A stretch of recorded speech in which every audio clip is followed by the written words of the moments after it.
Botar a partida despois de comer nos bares é o costume que seguimos mantendo en moitas aldeas e vilas e tamén nas cidades. Por exemplo, en Ourense hai cafés onde os xogadores de cartas ou de dominó non faltan a súa cita diaria para pasar un bom momento cos amigos.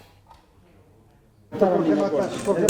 Estás dicindo que este é Romanov, miña buena. Aquí en Ourense suele xogarse moito dominó, moito. Bueno, en todo Galicia. E depois xogamos o subastao ao acabar, pero solemos berrar bastante, e enfadarnos. Pero, bueno, a cousa, para outro día xa pasou todo. Tienes que matar. Cando me mataste 4 que había... Camilo, Manuel, Luis e Amancio levan máis de 30 anos xogando xuntos.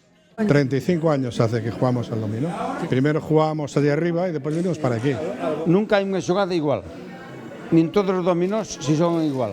É unha tertulia e un xogo que realmente facémolo a diariamente. E outros grupos xogan as cartas, o tute ou o subastado. E desde as 3:15 da tarde así está o ambiente no Café Azteca de Ourense. 84, antes este grupo empezamos a jugar en el Bali, luego nos trasladamos al Bar San Pedro. El Bar San Pedro, por el cambio de horario que cerraba y tal, no nos quedó más remedio que venirnos para aquí y aquí estamos felices y encantados. Da moi bo ambiente, a verdad. Son geniales, son a xente de todos os días. Moitos diles seguramente leven desde que abriron e outros que foron se incorporando e xa ves, todos os días aquí estamos orgullosos de poderlos recibir. E o mellor é o sentido do humor que teñen e aínda que non paran de picarse entre eles, entre xogos e risas pasan a tarde.